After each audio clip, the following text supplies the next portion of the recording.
Hi there, it's Melissa Johnson speaking, Principal Psychologist and Director of Thriving Mind Psychology Clinic located here on the beautiful Sunshine Coast.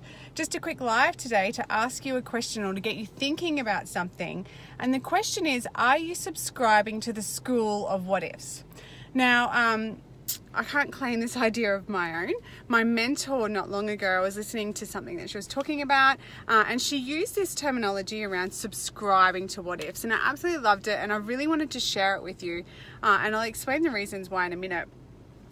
But of course, the school of what ifs is when we engage in thinking that's what if based, and it sounds something like, what if I fail the exam?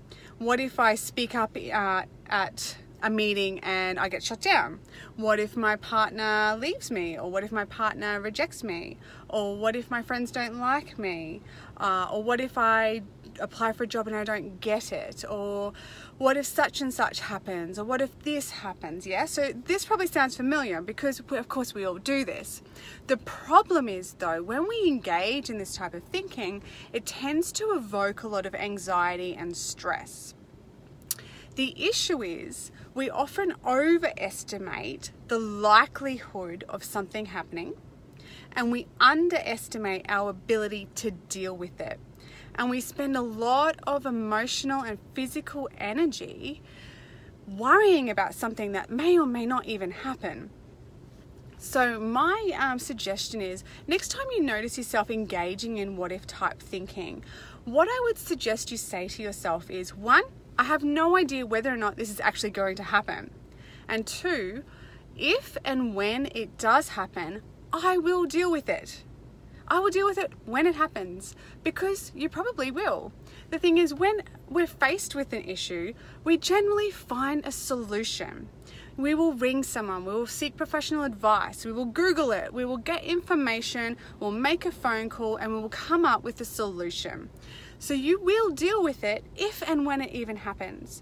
So spending a lot of emotional time and energy in the present moment worrying about something that may or may not even happen is a real drain on your resources. And of course what it means is you're not able to dedicate that time and energy to the things that are happening right now in front of you, to your priorities or the things that are important to you.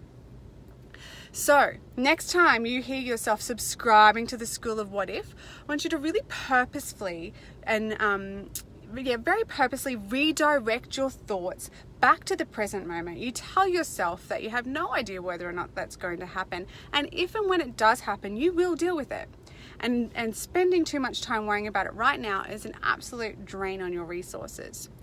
Very quickly, just lastly, the reason why I love this idea of subscribe, I love the terminology of subscribe to the school of what ifs, is because the word subscribe suggests that you have a choice, and you do.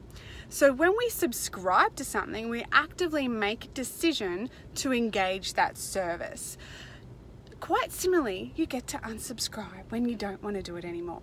So just remember, you can make a choice of whether or not you're going to continue to subscribe and really engage in this what if thinking, or whether you're going to unsubscribe and redirect back on the present. Just because you think it does not mean it's the truth. That is probably a whole nother blog or a whole nother live. So stay tuned for that one. But today I really want you to get thinking about, are you subscribing to the school of what if? Bye.